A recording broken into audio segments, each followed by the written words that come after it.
안녕하세요. 훈포트입니다. 요즘 서울 집값 어떤가요? 특히 아파트 집값 미쳤습니다. 서울 평균 16억을 찍었습니다. 16억이요? 1년 연봉 1억 직장인이 16년 한 푼도 안 써야 집 한 채 살 수 있습니다. 연봉 5천이면 32년 걸립니다. 하지만 서울에 16억 아파트만 있을까요? 한강 주변 아파트는 30억이 기본이고 강남 아파트는 60억, 70억입니다.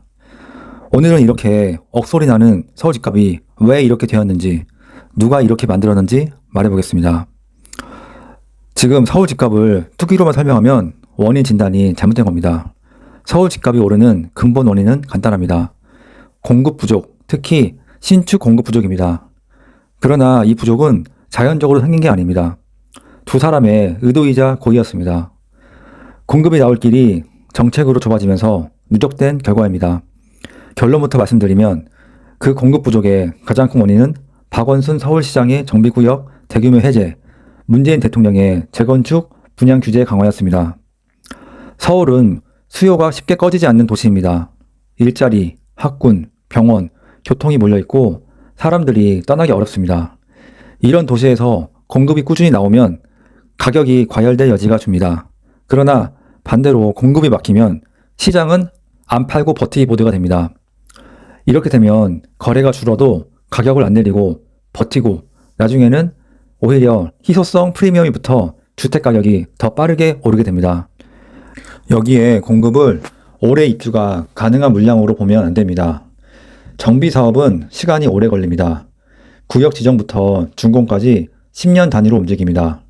그래서 주택 공급은 수도꼭지에 물을 틀면 물이 바로 나오듯이 나오지 않습니다.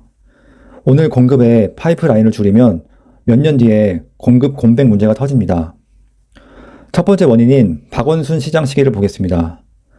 전통적으로 지금까지 서울의 핵심 주택 공급의 엔진은 재건축 재개발입니다. 즉 주택 정비 사업입니다.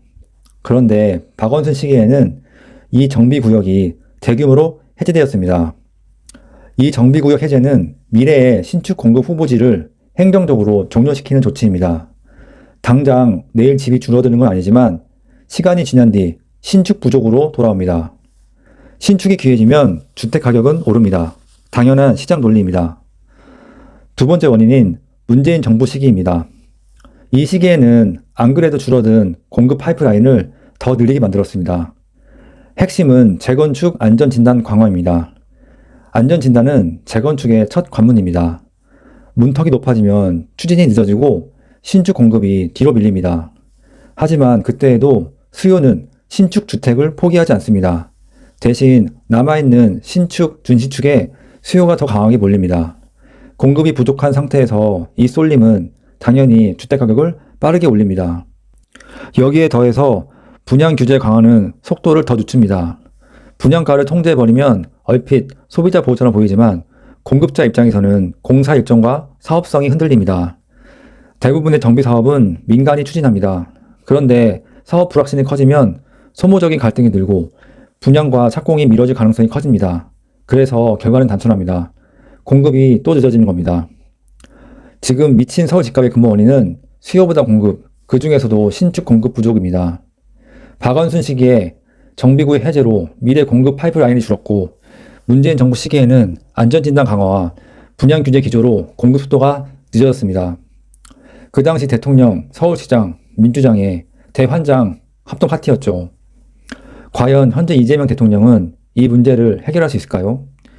현 정부의 노동부 장관은 건설 현장에서 사망사고가 나면 건설 현장을 올스톱시켜 공급을 더 줄이고 있습니다. 어떻게 생각하시나요? 이상 영상 마치겠습니다. 감사합니다.